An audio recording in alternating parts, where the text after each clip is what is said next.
Hello, আসসালামু আলাইকুম everyone. তোমরা যারা হাই প্রোটিন লেস ক্যালোরি খাবার খুঁজছো তাদের জন্য আজকের এই ডিশটা খুব সহজেই বাসার থাকা ইনগ্রিডিয়েন্টস দিয়ে আমরা এই ডিশটা বানিয়ে ফেলতে পারবো। এখানে প্রথমে আমি দুইটা হাড় ছাড়ানো ব্রেস্ট পিস নিয়েছি, সেগুলাকে আমি চপ করে কেটে নিচ্ছি। তোমরা তোমাদের সুবিধা মতো যে কোনো ধরনের সাইজ করে নিতে পারো। এখানে আমার মাংস কাটা হয়ে গেছে। সেটাকে মেরিনেট করার জন্য আমি প্রথমেই দিয়ে দিচ্ছি আদা রসুন বাটা।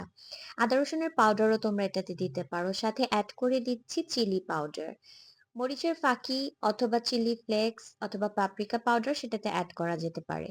সাথে দিয়ে দিলাম জিরার ফাঁকি আর দিয়ে দিলাম লেবু। দিয়ে এটাকে ভালো করে নেড়ে চেড়ে 10 থেকে 20 মিনিটের জন্য মেরিনেট করে রেখে দিব। তবে মনে রাখবে, পাপরিকা পাউডার দিলে চিকেনের কালারটা খুব সুন্দর আসবে। এখানে আমি প্রিপারেশন নিয়ে নিচ্ছি আলুর। প্রথমেই এখানে আমি ৩ টা আলু ভালো করে ধুয়ে স্কিন ক্লিন করে চপ করে কেটে নিচ্ছি। আলু যেকোনো ধরনের পিস করে তোমরা নিতে পারো। আলুর মেরিনেশনের জন্য আমাদের লাগবে মরিচের ফাঁকি, জিরার ফাঁকি, সাথে লাগবে স্বাদমতো লবণ আর লাগবে হচ্ছে অল্প পরিমাণে গোলমরিচের ফাঁকি। দিয়ে ভালো করে হাত না লাগিয়ে এইভাবে করে ফ্লিপ করে প্রতিটা আলুর পিসের মধ্যে মসলাটা মেখে নিতে হবে। যেহেতু আমরা এটা রোস্ট করব তাই কিছুক্ষণ মেখে রেখে দিতে হবে। আর এখানে চুলায় দেওয়ার আগ মুহূর্তে একটু গোলমরিচের ফাঁকি আর স্বাদমতো লবণ চিকেনে অ্যাড করে দিবে, যাতে করে পানি না ছাড়ে। তো এখানে আমি ফ্রাই প্যান গরম হয়ে আসলে অ্যাড করে দিই অল্প পরিমাণে অলিভ অয়েল, যেটাতে আমি একদম ডিম আঁচে 8 থেকে 10 মিনিট কুক করব চিকেনটাকে।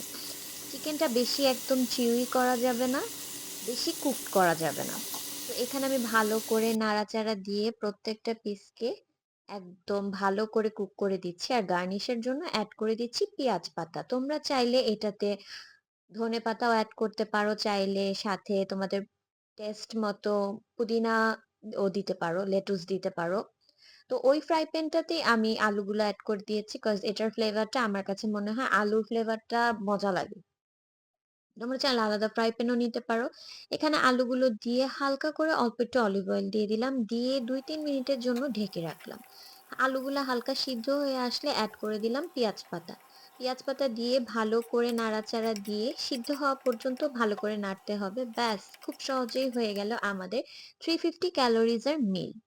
লাইক করতে, সাবস্ক্রাইব